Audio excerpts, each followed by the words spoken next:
Ito ang issue nito ay yung gauge niya hindi accurate. Yan, i-adjust natin. Yung floater i-adjust natin kasi pag kahit maraming laman.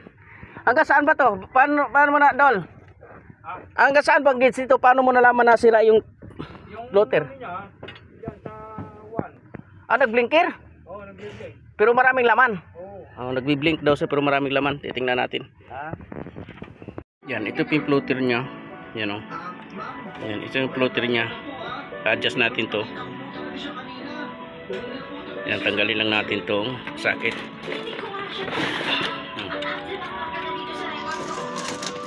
Yan, tanggal na.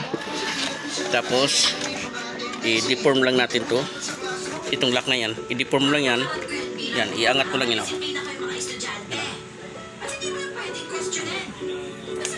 Yan, tapos tulak. Yan.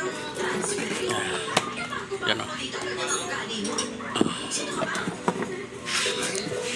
Yan, tapos ibaba mo lang to. Ibaba mo to, tapos ilihis mo tong bakal. Ilihis mo yung bakal. Yan, ibaba mo yan ito. Ibaba mo yan, tapos ilihis mo tong bakal. Yan, tanggal na. Tanggal na itong floater niya. Kasi itong holder niya. Yan.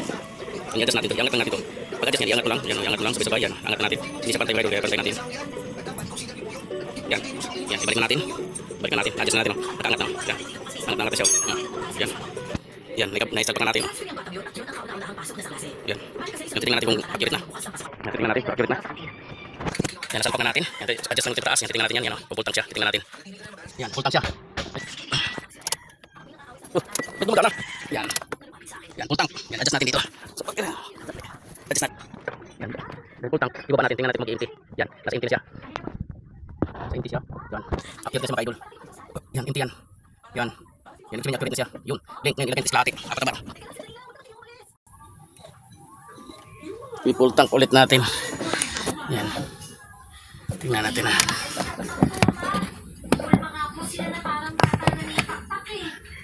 Yan o. Tingnan, pupultank yan.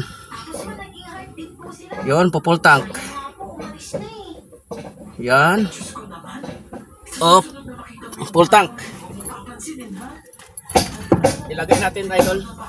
Ilagay natin sa apat na bar.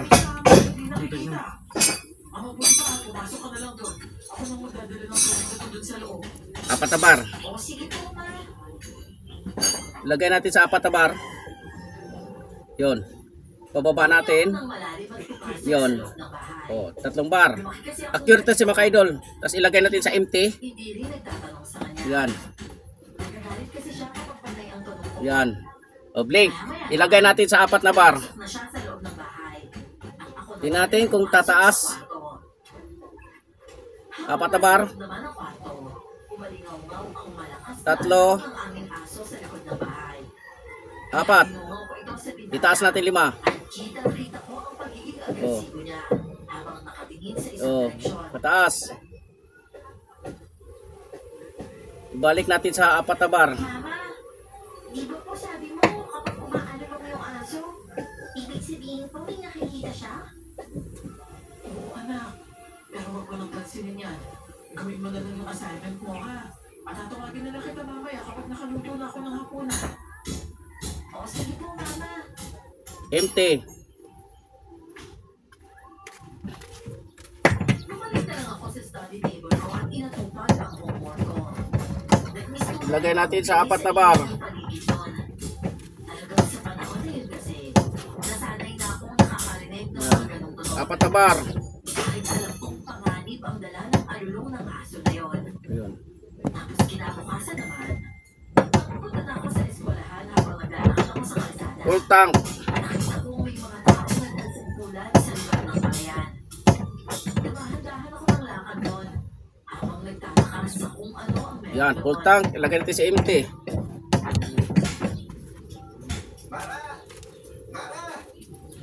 Yan, ilagay natin sa empty.